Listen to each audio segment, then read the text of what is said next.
Hello friends, welcome to my YouTube channel. आज की इस वीडियो में हम पढ़ने वाले हैं origins of quantum physics. Quantum physics बोलो या क्वांटम मैकेनिक्स बोलो, दोनों एक ही बात है।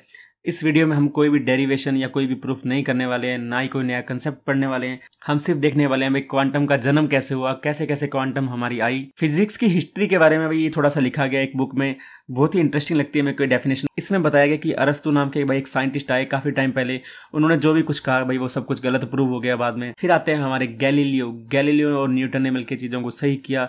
तो गैलीलियो भाई बहुत ही मास्टरमाइंड था। इन्होंने आज से हजारों साल पहले भाई मून की स्ट्रक्चर बता दी थी, एक छोटे और सिंपल से टेलीस्कोप का यूज करके इन्होंने मून की स्ट्रक्चर बता दी थी हजारों साल पहले। तो भाई मास्टरमाइंड था ये। फिर इसके बाद आते हैं हमारे न्यूटन जी। न्यूटन ने भाई पूरी मैकेनिक्स दी, उन्होंने बताया भाई फोर्स क्या है, ग्रेविटी क्या है, ये सब न्यूटन ने दिया। इन्हीं की वजह से भाई हम पूरा बता पाते हैं भाई वेलोसिटी क्या है, एक्सेलरेशन क्या है, ये सब न्यूटन की बदौलत है। फिर आते हैं भाई आइंस्टाइन। उन्होंने बोला भाई जो भी तुम कर रहे हो भाई सब गलत कर रहे हो। उन्होंने अपना दिमाग चलाया भाई, एक नई मैकेनिक्स बनाई थी उन्होंने, आइंस्टाइन ने एक। तो भाई अब इन सब चीज़ों के बाद सब कुछ सही चल रहा है, सिवाय किसके, सिवाय स्मॉल स्टफ। स्मॉल स्टफ क्या होता है? जब हम एटॉमिक लेवल पर बात करते हैं, किसी एटम के न्यूक्लियस, इलेक्ट्रॉन, प्रोटॉन, जब उनके बारे में बात करते हैं तो उसको बोलते हैं स्मॉल स्टफ। हमें इसके बारे में अभी भी कोई नॉलेज नहीं है ढंग से। फिर आता है बिग स्टफ। बिग स्टफ यानी कि स्टार्स, मून, सन, प्लैनेट, जब इनकी बात करते हैं तो उसको बोलते हैं बिग स्टफ। इनके बारे में भी अभी हमें पूरा 100% नॉलेज नहीं है। Hot stuff. हॉट स्टफ यानी कि जहाँ पर टेम्परेचर का मान बहुत ज़्यादा हो। जैसे आप एग्जांपल ले लो सन। अब सन पर टेम्परेचर भाई बहुत ज़्यादा होता है, आप उसके बारे में अभी भी अच्छी तरह से नहीं जानते। फिर आता है कोल्ड स्टफ।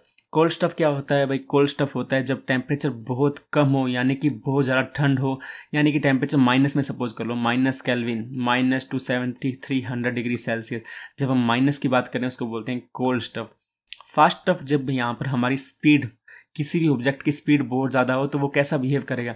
आपको पता होगा भाई जब रॉकेट स्पेस में जाता है तो नॉर्मल फिजिक्स से काम नहीं करता, वहाँ पर एक नई मैकेनिक्स लगती है, स्पेशल थ्योरी ऑफ रिलेटिविटी। तो भाई हमें इसके बारे में अभी अच्छी तरह से नॉलेज नहीं है, बाकी सबका नॉलेज हमें अच्छी तरह से है सिवाय इन चीज़ों को छोड़ के। तो अब बात करते हैं भाई क्या जरूरत पड़ी थी हमें क्वांटम मैकेनिक्स की। हमारे पास क्लासिकल मैकेनिक्स जब अच्छी वाली चल रही थी, क्या दिक्कत आई? तो सबसे पहले 19वीं सदी के एंड तक माना जाता था कि भाई हमारे पास क्लासिकल मैकेनिक्स है, वो दो भागों में डिवाइड की गई थी, इलेक्ट्रोमैग्नेटिज्म एंड थर्मोडायनेमिक्स। इलेक्ट्रोमैग्नेटिज्म होता है जब हम चार्ज की बात करते हैं, आवेश की बात करते हैं, कोई दो बॉडी है उनके बीच में आप फोर्स निकाल सकते हो कूलॉम के फॉर्मूले से, इसको ये आता है हमारा इलेक्ट्रोमैग्नेटिज्म में।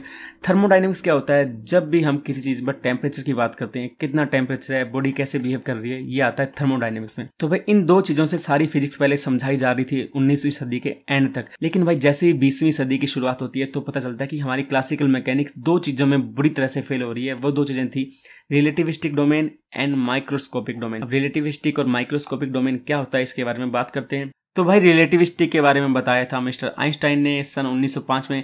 उन्होंने क्या ऑब्जर्व किया था? उन्होंने ऑब्जर्व किया जो हमारी मैकेनिक्स है, जो हमारी न्यूटन या क्लासिकल मैकेनिक्स जो हम यूज करते आ रहे हैं अब तक स्पीड को बताने के लिए, हम क्या बोलते हैं कि सपोज हमारी कोई भी ऑब्जेक्ट है वो 100 किलोमीटर पर आवर की स्पीड से जा रहा है, या सपोज कोई प्लेन है जो कि 1000 किलोमीटर पर आवर की स्पीड से जा रहा है। हम यहाँ पर पूरा वेलोसिटी, एक्सेलरेशन, फोर्स सब कुछ बता सकते हैं न्यूटन की हेल्प से, न्यूटोनियन मैकेनिक्स की हेल्प से।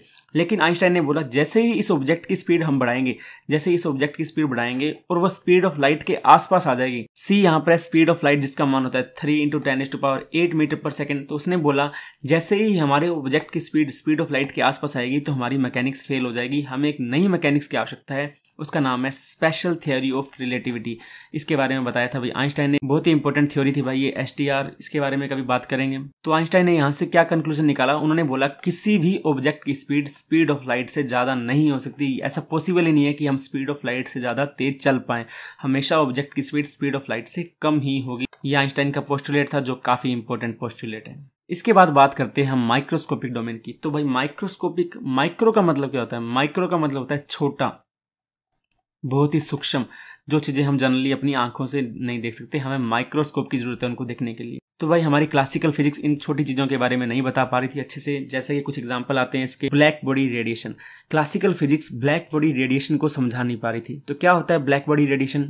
इसमें क्या होता है, सपोज हमारे पास कोई भी एलिमेंट है, आप आयरन ले लो फॉर सपोज, इसको आप जब हीट करोगे, आयरन को हीट करने से भाई ये अलग अलग तरह के कलर छोड़ता है, कलर बोल लो, लाइट बोल लो, तो इनको हमारी क्लासिकल मैकेनिक्स एक्सप्लेन नहीं कर पा रही थी कौन सा कलर कब आता है, इसके बारे में बताया था बाद में मैक्स प्लांक ने। तो क्लासिकल मैकेनिक्स यहाँ पर फेल हो गई थी इसको बताने के लिए। फिर आता है photo electric effect. Photo electric effect में क्या होता है, सपोज हमारे पास कोई भी मेटल है, हम उस पर लाइट डालते हैं तो इलेक्ट्रॉन निकलते हैं। तो क्लासिकल मैकेनिक्स नहीं बता पा रही थी कि कितनी लाइट की आवश्यकता है हमें मिनिमम इस इलेक्ट्रॉन को निकालने के लिए, यहाँ क्लासिकल मैकेनिक्स फेल हो गई थी। फिर आता है भाई हमारा stability of atom and spectroscopy. Rutherford ने अपना एक मॉडल दिया था जो कि क्लासिकल मॉडल था। उसने क्या बोला कि हमारे पास एक प्रोटॉन है, उसके चारों तरफ इलेक्ट्रॉन घूम रहे हैं, लेकिन ये इलेक्ट्रॉन न्यूक्लियस से टकराता क्यों नहीं है। हमें पता है जो भी कोई चीज़ चल रही है तो एनर्जी लॉस होगा, एनर्जी लॉस होते होते ये इलेक्ट्रॉन को टकराना चाहिए, लेकिन रदरफोर्ड इसके बारे में नहीं बता पाया था। तो भाई हमें पता लगा क्लासिकल मैकेनिक्स हमारी यहाँ भी फेल होगी। इन सब चीज़ों को देखते हुए हमें पता लगा कि भाई हमारी क्लासिकल मैकेनिक्स से बात नहीं बन रही, हमें एक नया आइडिया चाहिए। वो नया आइडिया क्या था, वो नया आइडिया था भाई क्वांटम मैकेनिक्स। तो इसके बारे में और बात करते हैं कि कैसे कैसे शुरुआत हुई, कब क्या हुआ। तो भाई सबसे पहले सन 1900 में मैक्स प्लांक ने बताया। मैक्स प्लांक ने क्या बताया कि जो भी हमारी एनर्जी है, किसी भी इलेक्ट्रोमैग्नेटिक वेव के पास जो एनर्जी है वो E=NH न्यू की टर्म में होती है। H क्या है, H एक प्लांक कांस्टेंट है, N यहाँ पर एक इंटीजर है, न्यू यहाँ पर फ्रीक्वेंसी है। तो प्लांक ने बताया हमारी energy H new, 2H new, 3H new, ये वैल्यूज हमारी एनर्जी की पॉसिबल है, लेकिन इसके बीच में कोई भी एनर्जी हमारे पास नहीं होगी, इनके बीच में कोई भी एनर्जी नहीं होगी, सिर्फ ये कुछ फिक्स वैल्यू ही होती है। इनको बोला जाता है डिस्क्रीट एनर्जी। हमारे पास हर तरह की वैल्यूज पॉसिबल नहीं है। लेकिन पहले क्या माना जाता था, पहले माना जाता था कि हमारे पास हर तरह की वैल्यू संभव है, 0, 0.1, 0.2, 0.3। लेकिन प्लांक ने बताया कि हमारे पास कुछ फिक्स लेवल होते हैं एनर्जी के, उनका नाम दे दिया उसने डिस्क्रीट एनर्जी लेवल।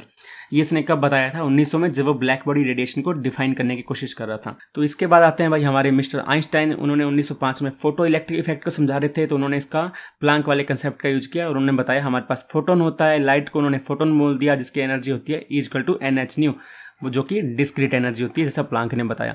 तो ये थे हमारे आइंस्टाइन भाई साहब। फिर आते हैं भाई 1913 में, रदरफोर्ड मॉडल फेल हो गया था तो भाई नील्स बोर आए। नील्स बोर ने अपना एक मॉडल दिया हाइड्रोजन एटम के लिए। फिर आया भाई 1923 में कॉम्पटन इफेक्ट। कॉम्पटन ने क्या ऑब्जर्व किया कि जो हमारी एक्सरे है, यानी कि जो फोटोन है, वो हमारे पार्टिकल की तरह बिहेव करते हैं। यही सेम कंक्लूजन आइंस्टाइन ने दिया था फोटो इलेक्ट्रिक इफेक्ट के लिए कि जो हमारी एक्सरे यानी कि लाइट है वो एक पार्टिकल है। तो ये बताया भाई कॉम्पटन ने और आइंस्टाइन ने। फिर 1923 में डी ब्रोए ने भाई वेव पार्टिकल ड्यूलिटी दिया। उन्होंने क्या बोला कि अगर लाइट पार्टिकल की तरह बिहेव कर सकती है तो पार्टिकल भी लाइट की तरह बिहेव कर सकता है, मतलब इन दोनों के पास ड्यूल नेचर है, दोहरी प्रवृत्ति है। ये बताया हमारा डी ब्रोए ने। अब इन सब चीज़ों को मद्देनजर रखते हुए हमें पता लग गया था कि क्लासिकल मैकेनिक्स हमारी फेल हो गई है, हमें एक नई मैकेनिक्स की जरूरत है। उसका नाम रख दिया गया भाई क्वांटम मैकेनिक्स। तो क्लासिकल मैकेनिक्स फेल हुई, इसलिए भाई हमारी क्वांटम मैकेनिक्स का जन्म हुआ। इसके बारे में डिटेल में पढ़ेंगे नेक्स्ट वीडियो में भाई क्वांटम में एक्चुअल में क्या होता है। नेक्स्ट वीडियो हमारी प्रॉपर क्वांटम बेस्ड रहने वाली है, क्लासिकल मैकेनिक्स का यूज़ नहीं करेंगे, क्वांटम मैकेनिक्स का यूज़ करेंगे नेक्स्ट वीडियोज़ में। मिलते हैं नेक्स्ट वीडियो में। Thank you so much.